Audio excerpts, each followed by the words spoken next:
부터 사도행전을 공부하는데요. 제 목회 경험상 사도행전을 강론할 때는 항상 성령께서, 물론 다른 성경도 마찬가지지만 사도행전을 강론할 때는 항상 성령께서 더 역사하신 것을 경험을 했어요.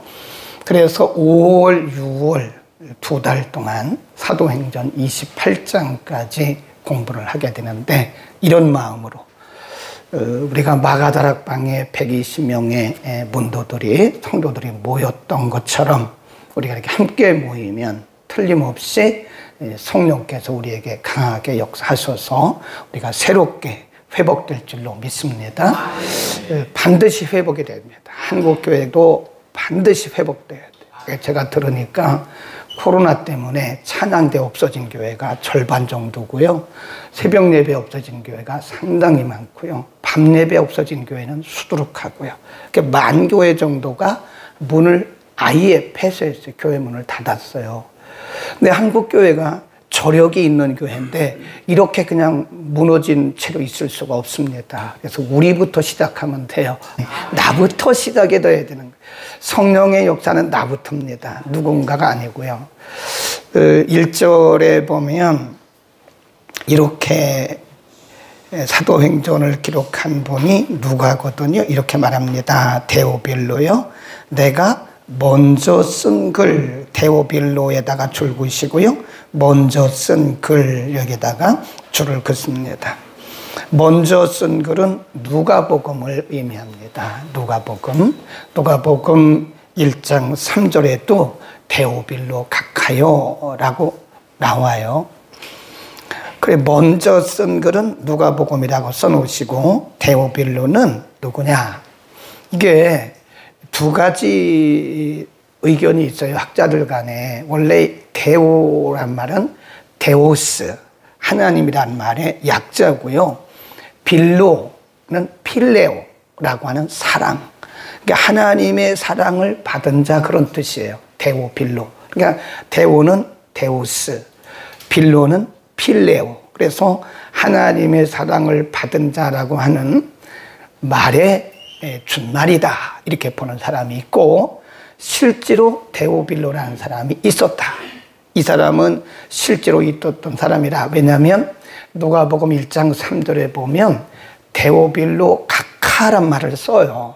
그러니까 그 당시 실존했던 인물로서 이 데오빌로라는 사람은 굉장히 높은 직위를 가진 사람이었다.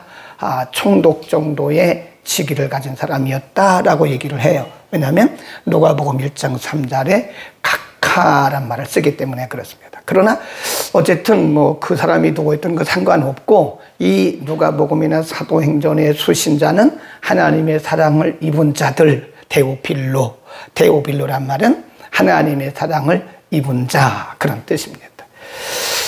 이렇게 말합니다. 무릇 예수의 행하시며 가르치시기를 시작하신부터 그의 택하신 사도들에게 성령으로 명하시고 승천하신 날까지, 거기다 줄 그어놓으세요.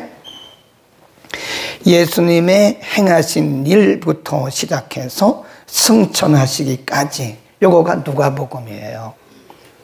그러니까 누가복음은 예수님의 출생부터 시작해서 3년 동안의 공생애 동안, 언제까지? 승천까지 일어났던 일들을 기록한 것이 누가복음이고, 3절에 보면 해 받으신 후 또한 저희에게 확실한 많은 증거를 친히 사심을 나타내사 40일 동안 저희에게 보이시며 하나님 나라의 일을 말씀하셨다. 이제 3절, 4절, 5절에서는 예수님께서 이제 부활하시고 승천하시기 바로 그 직전까지 기간이 며칠이라고 그래요? 40일. 40일 동안 예수님께서 뭘 하셨나? 그 얘기를 지금 기록하고 있는 거예요. 거기에 보면 40일 동안 저희는 제자들입니다. 몇 명의 제자들일까요? 11명. 이미 가룟 유다는 극단적 선택을 하고 죽었어요. 자살했어요. 그러니까 지금 11명입니다. 11명 저희에게 보이시며 하나님 나라의 일을 말씀하시다. 사도와 같이 모시사 저희에게 분부하여 가라사대. 굉장히 중요한 거예요. 그때 예수님께서 11명의 사도들에게 거의 11번 나타났다고 그래요. 11명의 사도들에게 11번 정도 나타나가지고 40일 동안 예수님이 하신 것은 다른 사람을 만나지 않으셨어요. 3년 동안에는 예루살렘, 유대 지역, 사마리아 지역, 저 갈릴리 지역 다 다니셨는데 40일 동안에는 일절 다른 데 안 가셨어요. 그리고 다른 사람을 만나지 않으셨어요. 오직 11제자들에게 예수님께서 말씀하시면서 굉장히 중요한 말씀하셨어요. 자, 예루살렘을 거기부터 시작. 예루살렘을 떠나지 말고 내게 들은 바 아버지의 약속하신 것을 기다리라. 거기 아버지의 약속하신 것 거기 줄거놓고요. 5절에 보면 요한은 물로 세례를 베풀었나니 너희는 몇 날이 못 되어 성령으로 세례를 받으리라. 그 아버지의 약속하신 것이 뭐냐면 바로 성령 세례예요. 성령으로 너희는 세례를 받을 것이다. 성령을 받게 될 것이다. 그 말입니다. 여기서 예수님께서 제자들에게 11제자들에게 말씀하시기를 예루살렘을 떠나지 마라. 그리고 성령을 기다려라. 그러니까 지금 이 사도행전은 이 증인들의 발자취, 그 흔적을 기록한 것이 사도행전이거든요. 그러니까 너희가 복음을 전하러 나가기 전 그 말이에요. 너희가 복음을 전하러 나가기 전 너희는 예루살렘을 떠나지 마라. 좀 이상하잖아요. 복음을 전하려면 예루살렘을 떠나야 되잖아요. 근데 예수님 말씀하시기를 예루살렘 떠나지 말고 복음을 전하기 전에 반드시 너희가 해야 할 것이 있다. 그게 뭐냐면 아버지의 약속하신 것. 5절에서 뭐라 그래요? 성령 세례.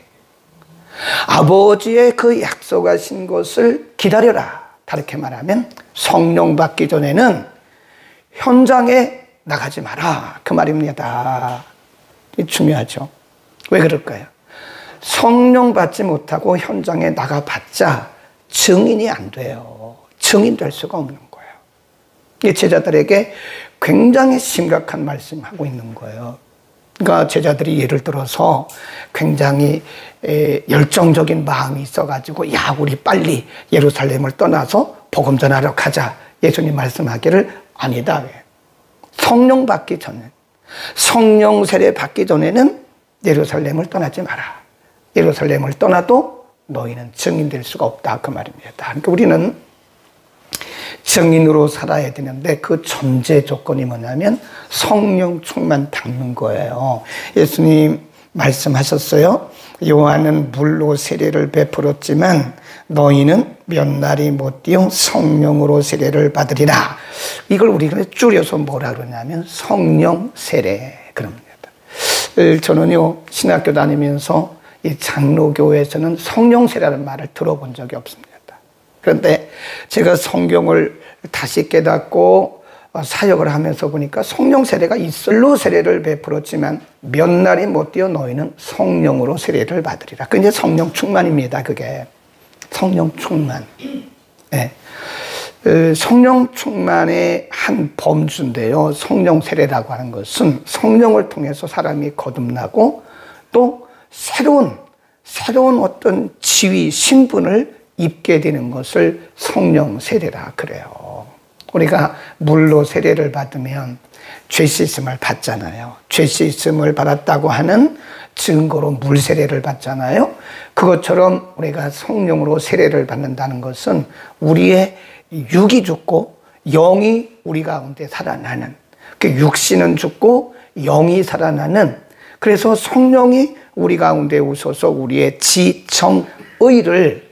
지정의를 이렇게 통치하시는 것을 성령 세례 또는 성령 충만 그렇습니다. 그러니까 예를 들어서 우리가 여전히 내 혈기가 살아있으면 성령 충만 아니겠죠. 방언을 해도 성령 충만 아닙니까? 아닙니다. 그건 방언을 한다는 것은 은사가 임했다는 거지. 네. 그러니까 성령 충만은 굉장히 넓은 의미고요. 방언을 하는 것은 아주 작은 부분이에요. 능력을 행하는 것도 아주 작은 부분입니다. 그러니까 성령 충만, 성령 세례라고 하는 것은 우리의 지, 정, 의, 인격이죠. 우리의 인격이 성령에 의해서 통제받는 것을 성령 세례 또는 성령 충만 그럽니다. 그러니까 예수님이 제자들을 아시잖아요. 베드로를 아시잖아요. 베드로가 열정은 있지만 베드로는 실수투성이잖아요. 그 예수님 부인했잖아요. 도망갔잖아요. 이런 예수님의 제자들의 속성을 예수님 아시기 때문에 너희는 성령 받기 전까지는 예루살렘을 떠나지 마라. 즉 너희가 성령 받기 전까지는 사역의 현장에 나가지 마라. 그런 뜻입니다. 그 다음 그러다가 6절에 보면 6절 7절 보세요. 제자들은 항상 이런 데 관심이 있어요. 6절 7절 시작. 저희가 모였을 때에 예수께 묻자와 가로되 주께서 이스라엘 나라를 회복하심이 이때니까 하니 가라사대 때와 기한은 아버지께 자기의 고난에 두셨으니 뭐라 그래요? 너희의 알 바 아니야. 예수님 그러신 거예요. 예수님 언제 오세요? 언제 이 나라를 회복하시고 예수님 오세요? 그러니까 예수님 말씀 그거는 때와 기한은 아버지께서 자기 고난에 두신 거야. 너희의 알 바가 아니야. 네, 알 바 아니라고.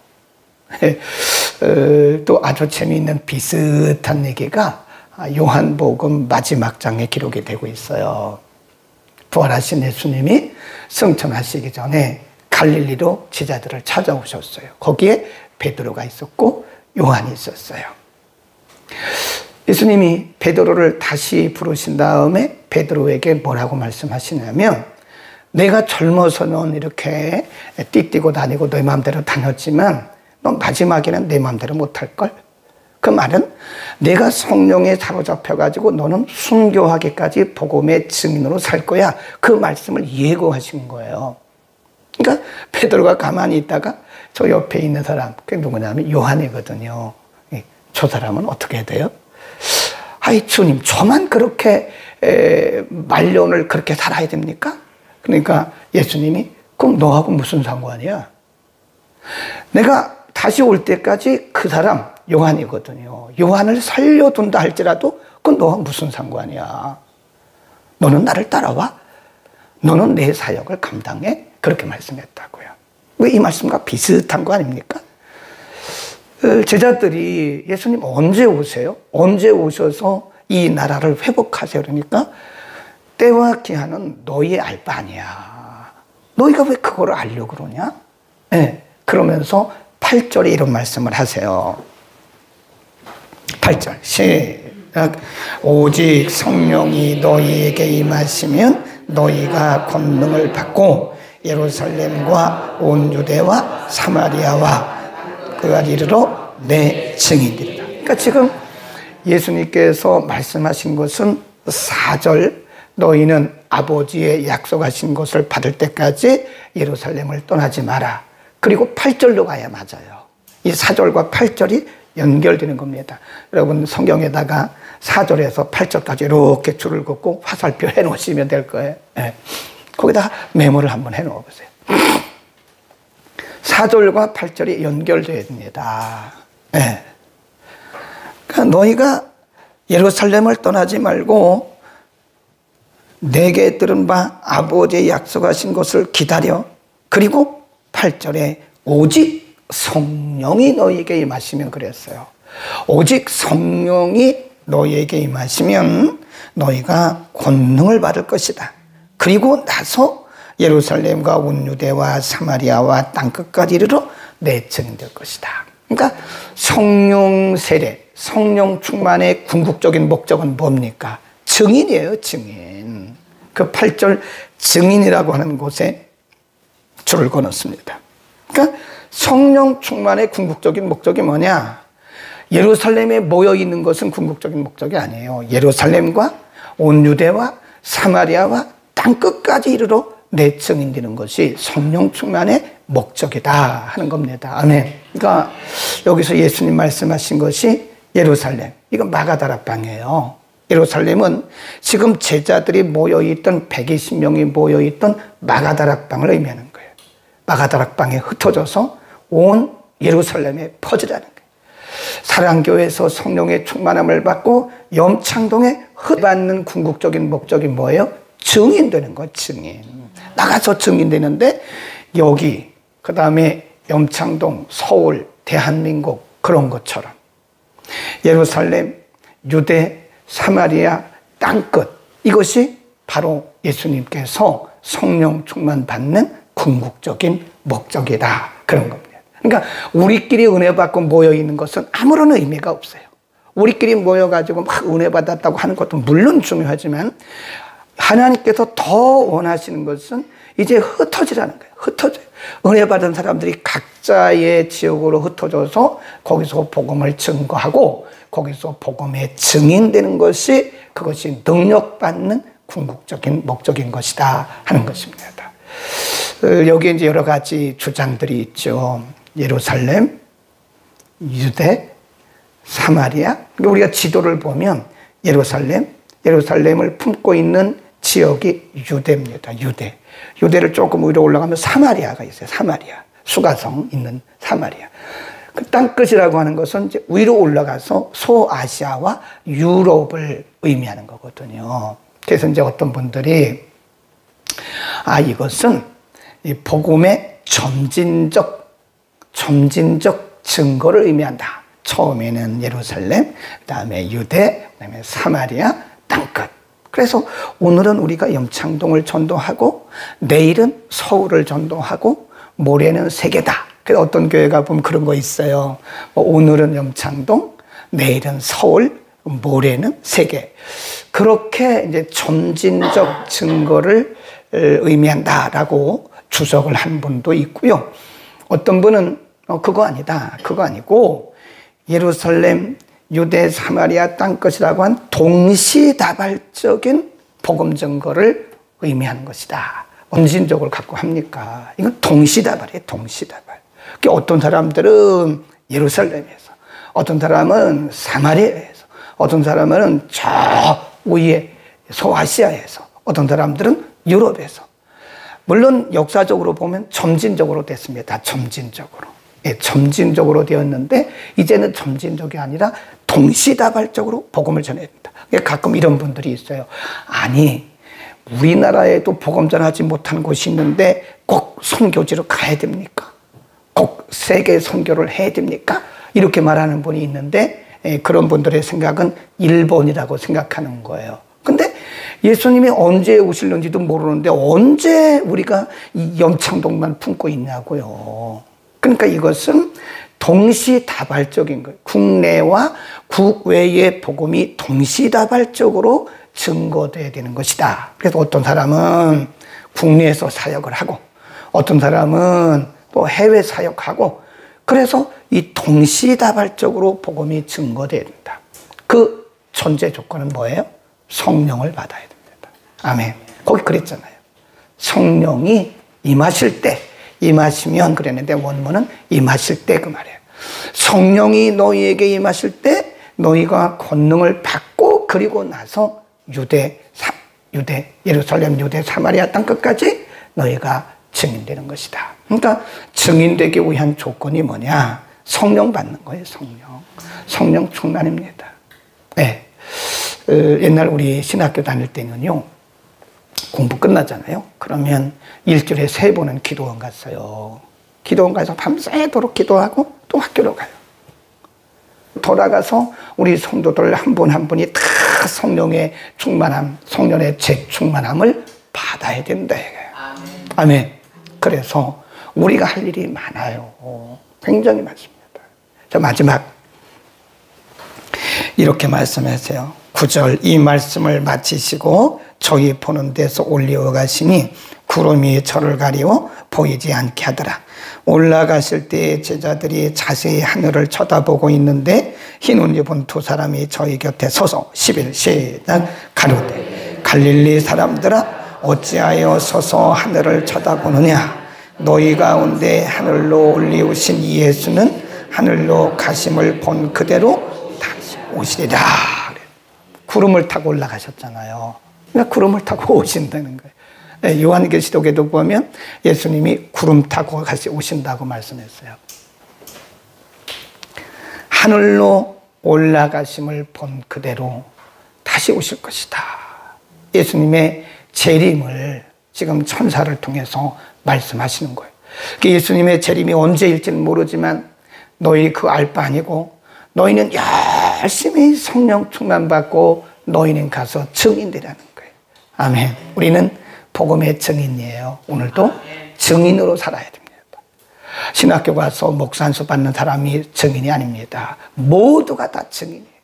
우리는 모두가 다 증인입니다. 그러기 위해서는 성령 충만 받아야 돼. 우리는 흩어진 교회들로서 여기서 성령 충만 받고 은혜 받고 이제 흩어진 우리의 지역에서, 가정에서, 우리의 지역에서 우리는 증인으로 살아야 된다. 하나님은 오늘도 우리에게 생명 주시고 우리에게 오늘도 믿음 주신 것은 바로 사람들에게, 예수를 모르는 사람들에게 예수 그리스도를 증거하라고 우리에게 말씀하시죠. 그게 우리의 사명인 것입니다. 아멘. 우리가 이제 오늘부터 사도행전을 6월 말까지 공부하는데요.